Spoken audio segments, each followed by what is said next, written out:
Thanks, Jason.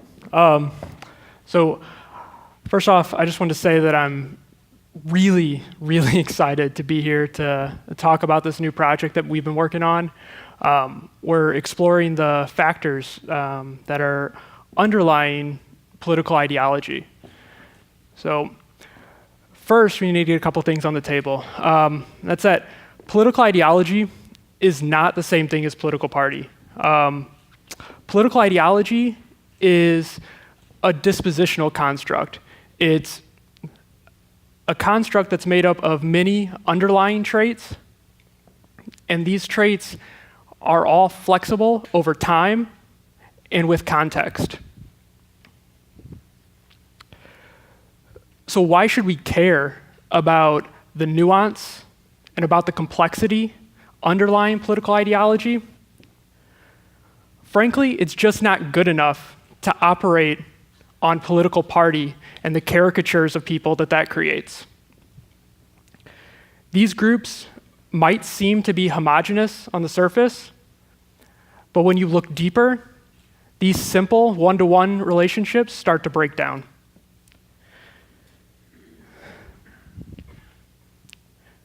There's a factor of, call it multiple realizability. It means that there's a lot of different ways to get to the same endpoint.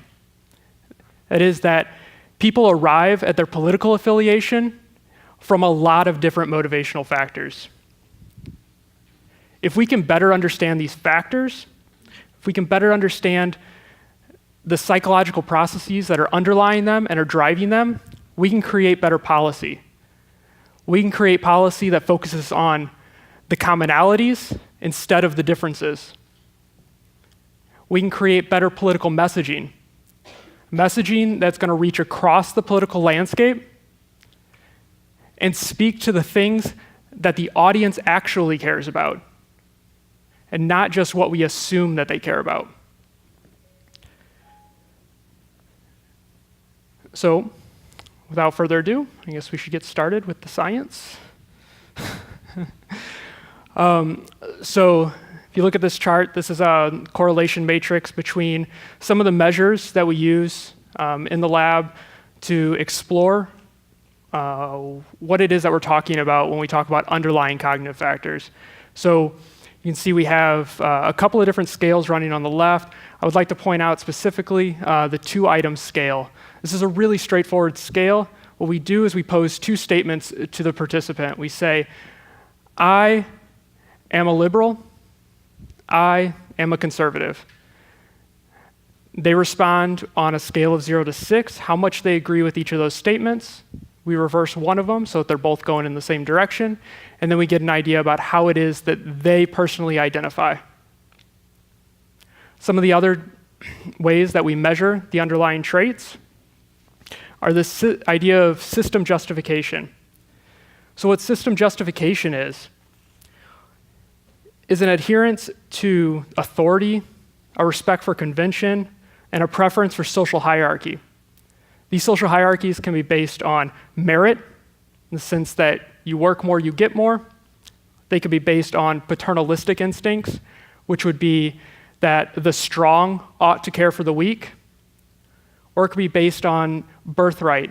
We see this as secular caste, we see this as ethnicity, or based on race. Another way that we measure it is through resistance to change. Pretty self-explanatory. It's how much they resist change. But the idea here is that they're going to prefer routine, that they're going to have a preference to seek out routine in their life, and that they're going to have an emotional reactivity to change that you might not see otherwise. It's going to be a primary component. One of the newer models, the other 2 have been around for quite a long time, so I think starting back in the 60s. One of these newer models that we're using is Moral Foundations, which was originally created to look at the differences in how it is that people are inclined to moralize across cultures. And it's been found to be really effective in determining political affiliation as well. So it's a 5-factor model, and those first 2 factors there, care and fairness, those score pretty high for everybody. There's not really much of a difference there, but the factors of loyalty, authority, and sanctity, that's where the real change you see. So when you're talking to somebody with a more conservative ideology, typically what they'll do is that they'll show you an inclination to moralize on the issues of loyalty, authority, and sanctity, where those with a more liberal ideology tend to care significantly less about these 3. So,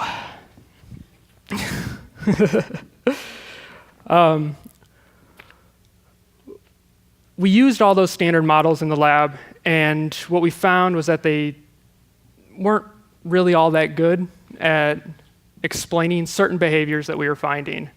So what I did, I took those models apart, pieced them back together, and started to build new models. And then I built some more, then I built some more, and then I built some more. And what you're going to see is that this model that we wound up with, which is 2CFLA -1S, is really, really good at predicting this specific behaviors that we saw in the lab. So if you notice the chart on the left, this is a distribution of model scores across our earliest sample. You can see that there's a really smooth transition between those with low scores and those with high scores. If you look to the chart on your right, that red line is everybody who scored in the upper half. The blue line is everybody who scored in the lower half, and then we have the 6 sub-item scores that we use to build the model. I want to point out that we included that 2-item score, which is how people self-identify as conservative or liberals. So the upper half of the model is consistently high across all subscales until you get to sanctity. We controlled for sanctity. So what is this behavior that we're trying to predict, or what is this behavior that this model was built around? The general idea is how it is that people think that wealth and resources should be distributed across society. So we don't get to actually do that in the lab. What we did instead was we used this task, where we asked people to distribute this $100 bill between 2 groups by moving a sliding indicator. And we asked them to do this in a way that was fair, that they thought was fair. So we counted distributions from the left, starting at 0, runs up to 100. It's in $1 increments. And notice that the left has blue people and the right has red people. There's a reason for that. So does the model predict their behavior? Does this model predict where the participant will put that line? Turns out it does a pretty good job of it. So you see 2 conditions at the top, 1 through 4, 6 through 9. Those both tell you how many people were in the blue group. So that is how many people were on the left of the $100 bill. So we have 1, 2, 3, 4 on the left. We have 6, 7, 8, 9 on the left. The total always adds up to 10. All right, so this is what our earliest sample looks like. You can see that as you move along the horizontal axis to the left, you have lower model scores. Those are the blue people. As you move along the axis to the right, you have higher model scores. And we see that their distribution positively correlates with their model score. That is that as you move to the left on that horizontal axis, you see participants start to make errors. They start to miss the point at which they evenly or proportionally distribute that money, $10 per person. You start to see errors in the negative direction. So they're starting to allocate too much to the right. It's the red group. When you move to the left, or when you move to the right, on the chart, you're going to see that the errors become positive. That is, that they're giving too much money to the left, but a lot less.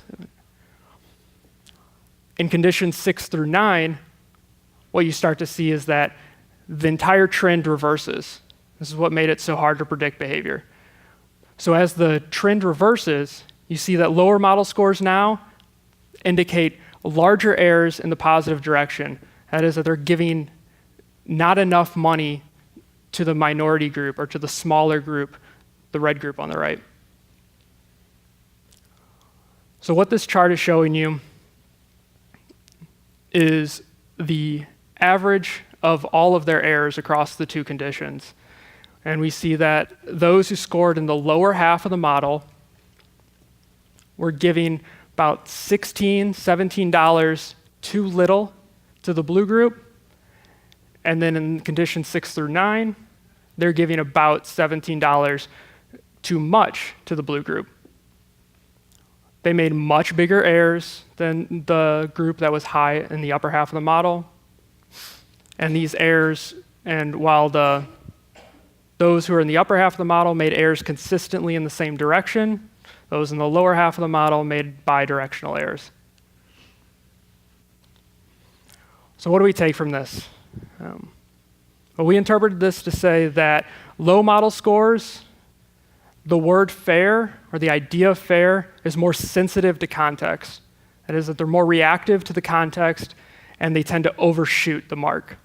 Whereas those with high model scores remain consistent across all trials. Of course, with all research, this leads to another question.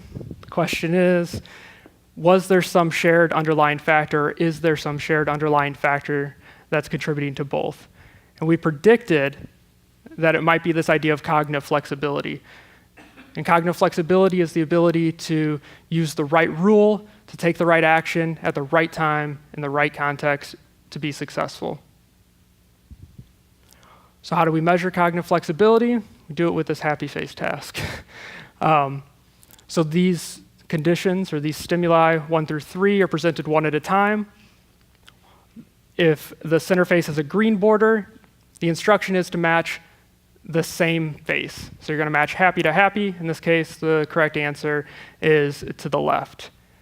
Condition 2, green face again. This is what's called a repeat trial. Reaction times for this are typically faster. Again, you're going to the right this time. Then condition 3, see that color switches. The rules changed. So now what participants need to do is they need to take that angry face and they need to match it to a happy face. You need to match it to the opposite expression. And what you find is that in switch trials, reaction times are much slower. So does our model predict cognitive flexibility? Well, not really. You'd be better off with using moral foundations than our model based on this early data.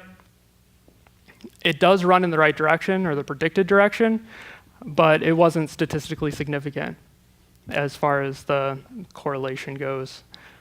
We did find some really interesting relationships between our model and cognitive flexibility, and switch cost. So what we found was that if you scored high on the model, you had a high switch cost. That is, you responded much slower to switch trials than you did to repeat trials.